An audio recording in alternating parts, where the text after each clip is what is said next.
ngi tudd Mouhamadou Moustapha Mbaye je suis le président de la coordination des étudiants thiessois léegi wàcc naa am keneen ku ma ko jox moo ko yore mais juste avant may ñëw ci présentation application bi juste dama bëggoon remercier bu baax a baax monsieur le président Habib Niang parce que à chaque fois bu nu amoon problème suñu biir université yi moom la ñuy woo mu jàppale ñu je pense que amul benn université bu nekk fii Sénégal te doomu Thiès nekk fa te Habib Niang jàppalewul kon moom war nañ koo remercier bu baax a baax a baax te leneen tamit dafa am à chaque fois mu ñëwoon ci université dafa tour wala mu gis ñu leen la nit ñi ko wax muy jàng leen parce que ndaw day jàng bu jàngee ëllëg mën a yor réew mi kon si tànk yooyu lañ nekkoon nekk université di jàng ba am loo xam te ni du xam-xam bu rëy mais ab tuut boo xam ne ni yàlla may nañu ko ñu gis ni comme de kii mu ngi doon jàppale bu baax a baax te amuñu xaalis buñ ko fayee amuñu leneen luñ ko fayee lu dul suñu xam-xam si la suñu xel mayee ni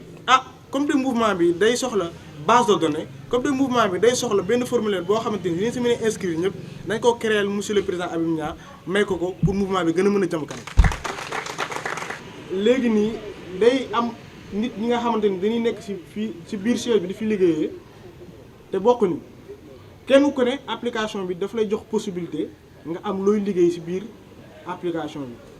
am na ñi nga xamante ni bu ñu duggee si application bi dinañ mën a def lépp mooy dinañ mën a saisir formulaire dinañ mën a xool base de données bi dinañ mën a tirer formulaire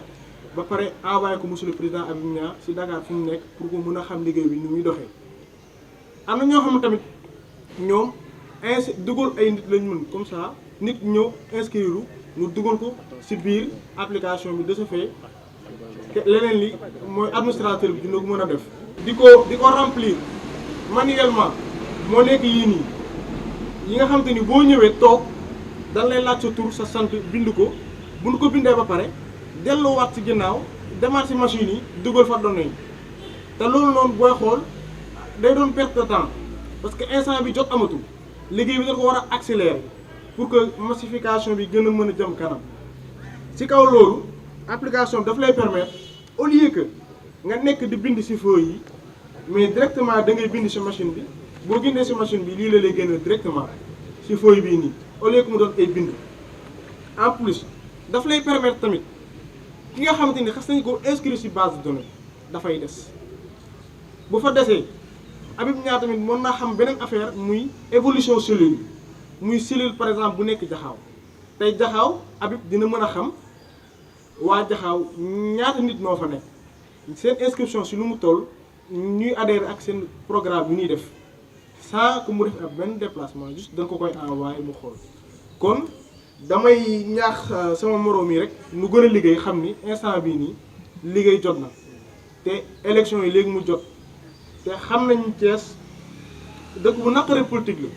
mais nit booy politique di wut di jéem a développer sa dëkk ba gis ki nga xamante ni daf lay jàppale sans xaar si yow dara kon kooku war nga koo jàppale. ndax bu doonul dara da lay jàppale kon kooku boo ko joxee réew wala nga jox ko ab dëkk dina ko yore te dina leen jàppale. Habib Niang lu mu def Thiès ak lu mu commencé def Thiès yombul parce que boo xoolee tey Thiès il est en train de faire des actions yoo xam ne si macha allah du yàgg tuuti léegi nga gis copier-coller léegi nga gis copier-coller parce que tout simplement actions yi. sont salués par son excellence le président Macky Sall et dama bëgg ngeen tàcc ko pour son engagement et pour sa loyauté envers le président Macky Sall parce que il a très tôt compris les actions du président Macky Sall pour aller très rapidement collaborer avec lui et accepter de travailler avec lui pour l'émergence de Thiès et c'est sûr et certain il va réussir ce projet et ni ñu koy waxee ci olof du ci wét parce que politique neex na nekk ci yow kenn neex na mais bu ci mbooloo àndee moo gën a yomb et dama koy féliciter ci loolu di ko ci encourager di ko ñaax di ko wax ni Habib wan nga ñëpp yoon bi bu ñu kenn rey ku ci bëggul tekki rek yow la neex parce que woykat bi nee na bu ñu kenn rey Youssou war nañu yoon bi ku fi bëggul tekki rek yow la neex loolay Habib Niang parce que booy ànd ak nit àndal ak moom ci sincérité booy ànd ak nit àndal ak moom ci loyauté dëkk bi xat na xatul kenn mënu fi nax kenn donc looy wax na leer parce que say nawle nga ko séqal te ëllëg da ngeen di dox di daje naam jóg nga ne man damay politique damay jàppale un leader politique yomb na mais sincérité bi moo yombul. nee na président Habib Niang da cay jiitu da cay mucc parce que nit ñàkk a wane fi nga féete. ñàkk a wane fi nga féete wala fi ñàkk wërsëg yam. nee na fa la ñàkk wërsëg yam. Habib Niang est un génie. nee na Habib Niang c'est un génie. un homme social. un homme social. nit ku baax. nit ku baax. nit ku yaru. nit ku yaru. nit ku mën a solu kaar. nit ku mën a solu kaar. Habib yàlla na la yàlla defal ndam. Habib nee na yal na la yàlla defal ndam. foo nekk suba ak ngoon. nee na foo nekk suba ak ngoon. boo ma gisee boo ma gisul. soo ko gisee soo ko gisul. man ciment laa rek benn yoon laay. Sidi Diakhaté nee na ciment la benn yoon dong lay tooy te tooy na ci président Habib Niang. yow sama xarit nga. nee na xaritam nga. waxuma yow yaa wax sa man sa xarit laa de man maa ni Habib Niang sama xarit nga. président Habib Niang du yow yaa wax Sidi Diakhaté yow yaay sama xarit waaye Sidi Diakhaté moom moo ne président Habib Niang maay sa xarit. xanaa wax lay jeex moo tax. mois de juillet. mois de juillet. yéen ñëpp yéen a ngi gis combat bu ngand bi am Thiès. ñun ñëpp ñu ngi gis combat bu rëy bi am Thiès. ci diggante. ci diggante. kii nga xam ne Habib def na ci lu ne ci moom. pour kii jàppale ko. kii nga xam ni muy suñu président moom nga xam ni def na lu nekk ci président Habib Niang. non Habib moo def lu ne ci mbër moomu laa. maanaam moom moo def ci mbër moom lu ne. faj ko. faj ko. Alaaji Gaynde. mu Alaaji Gaynde. ah non non Alaaji Gaynde moom président ni mu ko def. tàccu leen loolu waay tàccu leen. ñëwal yàgg la ko def. ku ne xam na ni. Ousmane Gandigal dafa ñëw Thiès nee na moom mooy champion bi daan na ñëpp. Ousmane Gandigal dafa ñëw Thiès ne mooy champion bi ne daan na ñëpp. ki nga xam ne mooy Alaaji Gaynde nee na nag nee na mu ni ko des na man. ki nga xam ne moom mooy Alaaji Gaynde mi nga xam ne tànkam daa doon yàqu ba ko président Habib Niang yëgee la tànk ba wér. léegi nag nee na moom mooy jëlal revanche mbëru Thiès yëpp pour jël. laa ilaaha illallah. léegi nag Alaaji Gaynde nee na moom mooy jóg jël li nga xam ne moom mooy revanche waa Thiès yëpp daal di ñëw ci combat boobu. nag wu rëy nag. nee na nag du rëy nag. ci bis bu mag lay dee. ci bis bu mag lay dee. moo tax combat boobu mooy sama plus grand combat fu nekk nii ci Sénégal. nee na combat boobu moom mooy combat bi gën a rëy ci àdduna. ma jël ko jox ko le plus grand parrain du Sénégal. nee na mu jël ko jox ko le plus grand parrain du Sénégal. je veux citer la personne de monsieur Habib Niang. kooku moom mooy. kooku mooy l'homme l'incontournable. waaw président. l'homme l'idéal. nga ni. l'homme qui mérite son nom. mbay nga ni. kooku mooy président Habib Niang. mbay ma dagal la si lenn. kooku mooy wax tuuti jëf lu bari. jeex na. Habib. waaw. Alpha Dieng lim la woy rëy na. ah Alpha Dieng de way na ko jara way. dañ naan gërëm du doy le président Habib Niang mais j'aimerais lancer un message pour tous les cellules yu fi toog tous les présidents pour importance bi c'est pas que jaxaw cellule jaxaw kese la wala cellule Médina Fall kese la xàccandoo la dóorandoo la doon benn say ndax lu kenn mën ñaara ko dàq. Je voudrais aussi que ngeen xam ni on n'est pas en guerre ni en compétition nous on est en mission on a un sacerdoce parce que moi je me dis souvent que est-ce que je suis pas dans un club humanitaire parce que le fait ngay wàcc sur le terrain ànd ak leader boo xam ne da ngay wàcc suuf di dimbali nit ñi di dox ci social loolu dafa nekk loo xam ne dafa doy waar chacun d'entre nous ku conscient xam ne président li muy def ci yow mooy élément boo xam ne da ngay social ñu tàppe xol yi ñu doon benn vraiment di remercier ku ci ne ndax fi may daanelee mooy maam Cheikh Ibrahima Fall da daan wax lu am solo daan ne Yaram Mbay mu ne ko naam mu ne ko est-ce que xam nga ne bu ëllëgee yàlla du fay wax bàyyi jëf cooli xam na lu ko waral ñi nga xam ne defuñu dara teguñu action teguñu dara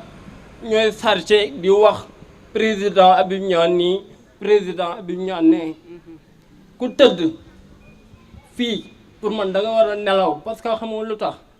on a un homme crédible et le 23 janvier incha allah dañoo am leader suñu leader am leader leader am bu waxee sunu leader wax ak ñun on fera la différence. dañu proposé woon def ay points de lavage n'est-ce pas foo xamante ni point bu nekk dina am au moins 8 à 10 jeunes yoo xam te dañ ciy liggéey jigéen ñi nag kenn du leen ci bàyyi lu mu métti bi dina am ñett ba ñeenti jigéen yoo xam dañ ci bokk d'accord léegi bu ñu ko defee du nekk looy tabax pour di encombrer kenn ay bâche pliante rek lay nekk ñaari bâche yoo xamante ni que benn bi oto bi ñuy laabee ci lay nekk beneen bi ñuy liggéey ak clients yi li taxaw fa la ñuy nekk d'accord soxlawul sax électricité parce que dañ leen di wutal dafa ni bu ñu wutal ay aspirateurs yoo xam ni dañ koy branché ci albusigaaru oto bi donc soxlawoo sax électricité liggéey bi dina gaaw dina set te client bu dem dina dellu si muy oto camion moto jakarta ak lépp léegi nag indi naa leen quelques produits yoo xamante ni que après xam naa dañuy gisee ku nekk wax la produit yi lan lay jëriñ ak nan lañ koy utiliser bon am nañ si topp boo xamante ni que franchement mun nañ ci defal Thiès yëpp quoi moom objectif am nag dafa ni dañ ko commencé Thiès rek parce que bay si sa wayu temps fii la dëkk mais dafa ni objectif am moo ñu def ko ci région Sénégal yëpp donc vraiment loolu nit kenn mënu ko fay loolu rek donc léegi dañuy seet parce que dafa bëggoon sax ñu fanaan pour xool quelques sites parce que dafa nit ñu ànd xool site yu ñu ko mun a yu ko mun a implanté donc comme moom moo fi nekk dañuy ànd après ak quelques jeunes yoo xamante ni que ñu xool site yu gën a adéquat yoo xamante ni que mooy gën a porté ñu commencé ko fi incha allah et le plus rapidement possible nag. gis naa ni ngeen taxawee vraiment ni ngeen mel si man yaakaar naa ne am na ko wax man liggéeyuma sama bopp de mais yéen jeunesse bi laay liggéeyal il faut que ngeen conscience si loolu c'est important xam nga coow yi bëri na comme ni ko benn rapport waxee rek yaakaar naa ku mun sa mënum duma li may wax mooy benn ku gisul Habib Niang yéen ñëpp ay ambassadeur de Habib Niang nañu bi mbënd bi amee ana gars yi fi ñu nekkoon bu problème yi amee corona bi am ana gars yi bu étudiants yi amee ay jafe-jafe si différence si mbedd yi ana gars yi moo tax li may wax mooy da ngeen soxla un leadership un quelqu'un bu xam ne maanaam ëllëg dina leen nekkal yaakaar naa ne ñun képp ku ñu xam kenn xamuñu si wàllu caaxaan si wàllu dëgg nañu xam gëm nañu suñu bopp Thiès nañu dëkk allo ñun yaakaar naa ne tey bu ñu doon wax si Habib Niang nañu xool les réalisations de Habib Niang à Thiès loolu rek doy na programme pour élection yi war a ñëw élection yi nag mu ngi wàcc ñëw ku nekk mu ngi coow ne man la yaakaar naa ne jeunesse bi nekk fii de kenn dootu leen naxati ku leen mayoo am na benn responsable politique maire la sax dafa tasee soxna si mu ne ko Habib Niang dafa teel a jóg mu ne ñun ñu ngi ñëw si doole mu ne xam nañu Thiès gëm ñu dara xam nañu gëm mu ñëw jox la weccet nga jël café Touba xam la wax boobu ça c'est grave yaakaar naa ne léegi conscience ngeen jeunesse bi fi nekk tey ñoom ñooy fal jeunesse bi fi nekk tey kenn mënu leen nax man joxuma Massamba dërëm joxuma kenn ñaar dërëm ma dëkk Thiès màgge Thiès gëm Thiès yëpp lu mu am tey Thiès moom ko jaral moo tax ma toogaat ngeen tey ñëpp xam nañu Habib Niang mosul toog benn weekend yàgg naa ko wax tegul tànkam Thiès ñëpp xam ne ñun suñu wax bëriwul suñu jëf moo ñu gën yitte maa ngi remercier vraiment tout le monde tey bu cellule yëpp doon wax tey day na metti dañu guddi parce que lumière baa ngi nii ñu war a ñibbi dafa sori parce que ñu war a ñibbi ba kër Poñen gis naa seen taxawaay benn mbir rek moo ma frappé xoolal Poñen bi ñu fi dëggee yàggul tey indi nañu tey 250 adhérents jël nañu 250 cartes de membres vraiment c'est des choses à féliciter. maa ngi aussi remercier tamit li sànq li Souleymane wax c'est valable pour tout le monde nañu liggéey nañu dugg ci terrain bi nañu dugg ci nit yi il faut que vous repreniez les débats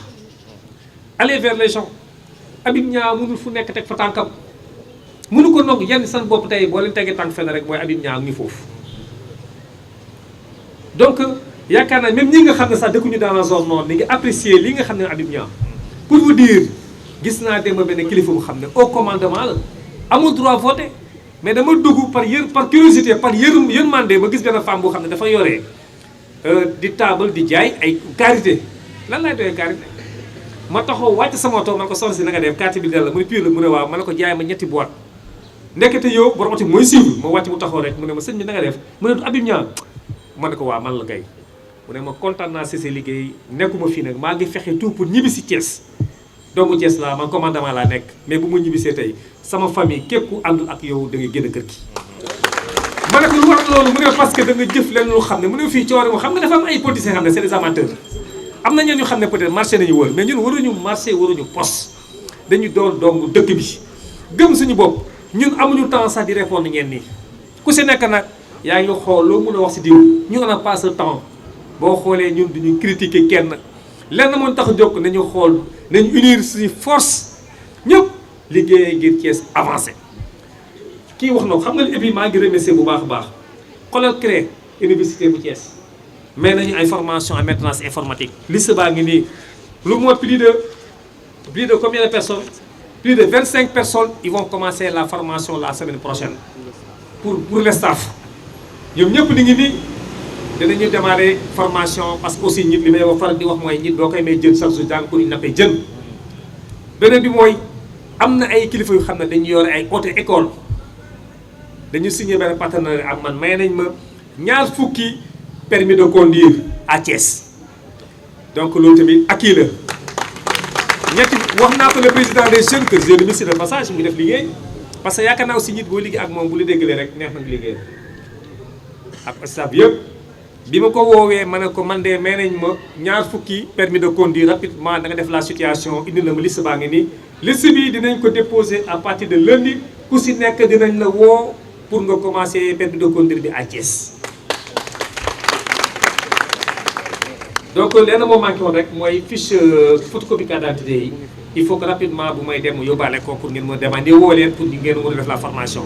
beneen bi mooy aussi tamit maa ngi remercier le consultant Ndiaye ñëpp gis nañ taxawaayam ba léegi man aussi bi ñu xamante yàggul man pour ma ñeme ñu sax c'est un problème mais man ñeme naa ko ba jeex. consultant ñu bëri soxla nañ ko fu nekk lay dem si àdduna bi mu ne man soxla ma si woo dara dama bëgg a ñëw nekk si ginnaaw nga jàppale ma ne ko man tey bu ma nekkee maire. je pense Habib Niang sera ici day nekk si biir mairie rek di lijjanti non Habib Niang lu muy def mooy ut ay partenaires ay financement jàppale Thiès avant jëm kanam man c'est ça ma philosophie gëmuma maire soxluma ay salaire nekk du ma nekk ci dëgg ay terrain di jaay du fi nekk di lijjanti leneen li may tax mooy sama dëkk avancé au moins ñun parce que maire c'est important xam nga maire ñun ñoo ko négligé de élu c'est important tey normalement tey ku dugg si dëkk maire moo la war a teeru moo la war a wax fi ngay teg si tànk maire c'est le commissaire moom moo war a nekk commissaire ci dëkk di régler dëkk bi régler la situation yaakaar inondation bu mu amee fii gis ngeen kan ngeen gis ni ngi si biir ndox bi ana mbënd yi et puis lu ma gën a frappé mooy xoolee les handicapés moteurs ils ont créé un groupe de WhatsApp de 100 personnes tuddee ko les handicapés de Habib Niang sama dafa gaaw keroog semaine prochaine lijjante na avec mes partenaires war naa leen jox lu mot 2 fukki béy jàppale leen loolu tamit c'est quelque chose aussi étudiants yi wax nañu ma benn wax bu am maanaam ni ma président ñun tamit dañ la bëgg raar njukkal def benn sargal man de leen dama bëgg jigéen ñi nag war nañ sa bopp yaa xam li may faral di wax ku ñame sa bopp na nga dem stade nga woote ci kat mooy woote ku ñame sa bopp boo jëloon tey 50 millions tey nga teg ko si loxo ñi doo fi sa stade bi ñun jox ñu kenn dërëm amul esprit weeru koor magum jëm nga jël ay magum jëm ay borom njaboot ay borom doom ay borom kër ay doomu militaire ay doomu policier ñëpp nga daje leen fii weeru koor bëccëg weeru koor nga xam ne ñëpp di ngi toog ngi nelaw nga moom ñu fekk si Habib Niang stade kan ko fi ñame parce que lu waral loolu mooy ñun dañuy incarné benn leadership ni ñu incarné à Thiès il faut que les données changent gis nga le 23 janvier bi dina fekk xale yu bëri man dama gis ay jeunes yu xam ne c'est des élèves di ngi def 3e président le 20 nañu am 18 ans nañu am pour voter ji nee na ñun ñëpp dañu bëgg a lijjanti carte d'identité ànd ak yow voter ji ana aveugle yi ana aveugle yi keroog bu aveugle yi ci amee fi ay jafe-jafe état yónnee na ñu bëri mais ñoom ñu ne kenn moom ni ñu gis ma Habib Niang ñu gis gisuñu keneen dañu waxante dëgg xam nga lii mooy taxal li ma leen di wax gis nga Thiès dañu war a bàyyi di naxante di waxante dëgg man wax naa ko seen président Macky Sall man ko président il faut que les gens te trompent dañ lay nax di la wax li xamu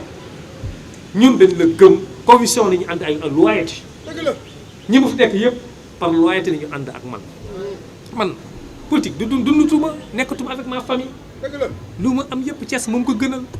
jaral na ma lu nekk tey ku ñu Thiès waa bu fi am jafe-jafe tey la première affaire man def mel ko man sa bopp laa ko teg lenn laa leen ñaan gën a leen jàpp gën a leen góorgóorlu et descendre sur le terrain défendre les idéologies comment on appelle di parti yàlla def na ni ngi si benn structure la structure bi ñun kenn moom mooy si ñuy inculquer direct son excellence le président Macky Sall kenn du ñu wax lii ngay def li ngay def li may wax ma gars yi mooy nañu bàyyi terreur yëpp ay détails yi yëpp xam lu am solo mooy nañu liggéey rek ku bugg a liggéey ak ñun comme ko ku mun sa morom duma rek jeex na tàkk beneen bi mooy permis de conduire yi incha allah rabbi dinañ ko démarrer la semaine prochaine kii lii moo manqué woon rek jot naa ko nii beneen aussi mooy maintenance informatique bi licencié nañu tout staff macha allah waa créé ngi remercier bu baax a baax le directeur par l'intermédiaire de Mafal dinañu demander la formation en maintenance informatique. deuxième bi mooy sëñ Babacar Moustapha dama bëgg à partir de c'est-à-dire que le mercredi on va convoquer pratiquement toutes les cellules les présidents uniquement les présidents de cellules ni xool les zones les pointes yi ñu war a installer matériel bi matériel du dara. gis nga fi diggu ko di fee xam nga fi oto yi gaal mun nga fa teg bâche c'est comme kii xëy di def café Touba teg table di jaay fondé noonu la mel tout le association boo xalaat mu ngi si biir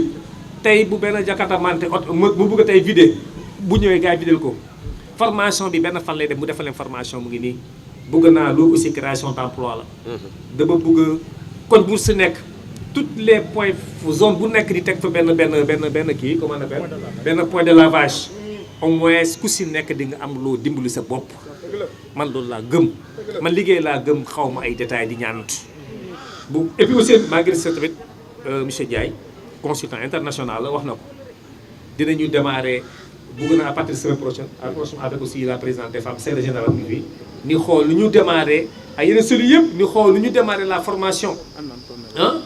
donc en entrepreneuriat c'est important avec toutes les couches. toutes les couches gis nga liggéey bi xam nga keroog ndeysaan maa ngi déglu benn leader nga baal ma nag man aw ma temps di waxantu di critiquer mu ngi wane son CV xam nga CV du dara man bu nekkoon expliquer fi ma jaar yaakaar naa ne tey ba ku du ma génn fii man fii laa jàngee Suisse laa jàngee Sorbonne laa jàngee saa yi xam nga lu tax jëfal waay liggéeyal la nga fi def. gis nga américain loo am diplôme boo ñëwee la wax mooy la qu'est-ce que tu sais faire la nga mun def. waaw what can you do la lay wax mooy lan qu'est-ce que tu sais faire garde-moi ça soxlawuma lii tey sénégalais bi am maîtrise boo demee États-Unis te tu vas reprendre te ngay reprendre encore les licences wala licence nga reprendre liggéey bi xam la jëf la jëf jël la da ngay liggéey bu ñu xoolee macha allah Cheikh Amadou Bamba si Cheikh dafa liggéey bi nag moo këpp suñu njaboot bi dañu war a liggéey bañ a gëm les détails gis nga détail bu jëmee réew kanam nag ngeen baal ñu nag dañuy wax ne dëgg dafa am des gens yoo xam ne bëgguñu Thiès avancé dañu ko wax ne dëgg bu doon seen saga Thiès rek ñoom rek say di tête ne léegi nag ngeen vous la jeunesse yeewu leen ubbi leen sa xam naa yeewu ubbi leen seen bopp yi sensibiliser le maximum possible poser les actes parce que yéen tey ëllëg yéen la gis ngeen coow bi amul fi yëpp ana mag yi kenn génnul jeunesse bi moo génn le président il a compris la jeunesse xam na ni jeunesse bi il a beaucoup fait pour la jeunesse wax naa ko fii j'ai raconté des responsables qui me disent que ils ont dépensé 2,5 milliards à Thiès pour financement des projets ah man ko man de gisuma fi DER financé ko man de gisuma ko ñu ne Habib Niang DER financé ma nangam et puis fi may jeexalee rek mooy dafa am benn waay vraiment ni ngi remercier de passage Alioune Fall pour dire que mouvement am ñu bëri xam ne fépp fu ñu gisul baax rek dañ ko orienté si ñun dafa am benn waay boo xam ne yàlla may na ko benn don ma ne ko comme Thiès boo xoolee képp ku xëy le matin balaa ngay xëy liggéey sa kër da ngay dugg naan café Touba am na benn machine boo xam ne benn doomu sénégalais moo ko defar dañ ko bëgg exploiter à Thiès buñ ko exploiter à Thiès lu mu dee danañ jël 10 personnes dañ ko liggéey machine bi si benn coin lay doon boo soxlee café de juróom dërëm ngay dugal rek nga bës café Touba nga soxle wala Kinkeliba wala Nescafé loo soxla ngay dugal rek juróomi dërëm rek dañ ko dugal lu yëpp ay création d'emploi wax naa ko on va le faire Le gars il s'appelle Babacar Fall. On va le rencontrer la semaine prochaine man wax naa ko léegi man dama bëgg lu gaaw kii Moustapha Ba mu ngi nii dina rencontrer balaa mu fi jógee dina jël code Younous ñu xool rapidement ne ngeen di mercredi prochain ngeen def benn visite les points yu xam ne ñu war a installé machine à laver bi ñoom ji bi yëpp liggéey si. ñoom ñëpp Aliou Fall nga xam ne EDK leen sax dama bëgg mu bàyyi foofu ñu liggéey parce que li ngay daj fee da nga liggéey fii moo gën xam nga wax naa ko fi benn wax ma ne leen ngay am Dakar 100 000 francs am Thiès 60 000 francs 50 000 moo gën parce que Dakar dafa metti li affaire da ngay gëm il faut pas man j'ai reçu beaucoup de am naa man ak gis naa ne ay emploi ay opportunités yu bëri mais dama bañ a dem opportunités yu bëri à l'extérieur nit moo woo ne ma ne grand xoolal fii nga nekk dañ lay jox xaalis bëri kaay ma ne defuma ko man dama gëm sama dëkk laay liggéeyal donc loolu la moo tax gis nga CV du dara xamul am compétence xam fi nga teg sa temps et bon management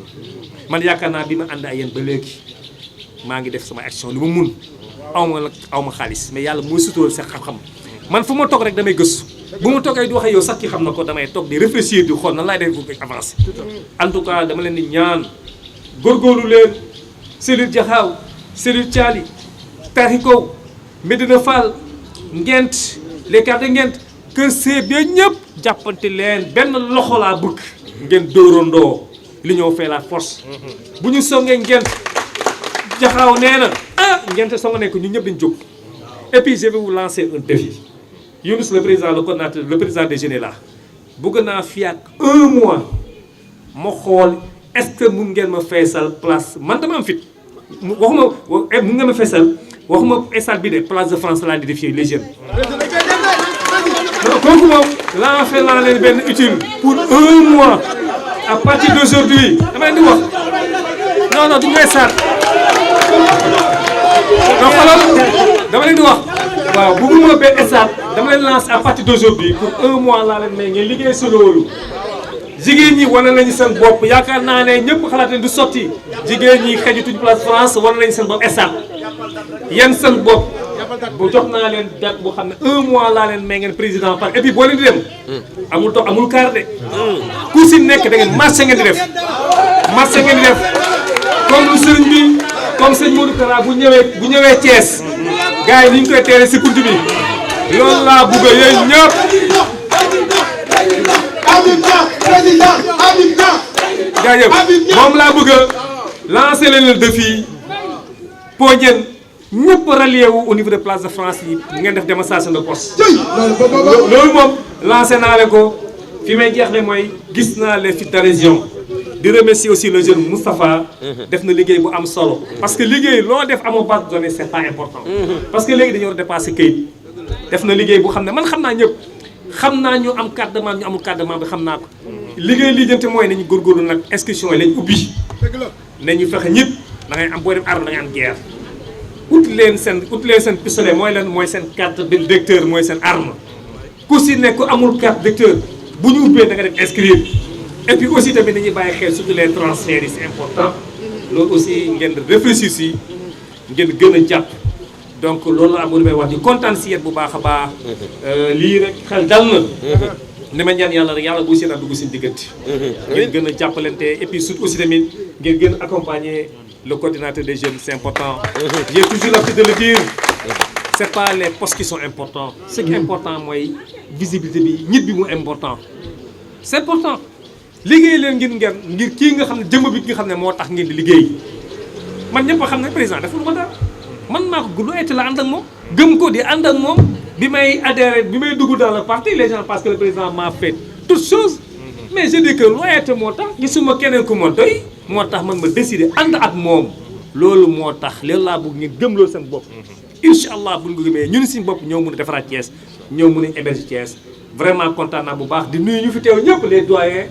di nuyu toutes les délégations toutes les cellules présentes yaakaar naa ne bu cellules yëpp waxoon même yëpp ñëpp benn wax la di kontaan si yéen donc di leen jox rendez-vous fii ak 1 mois ngeen président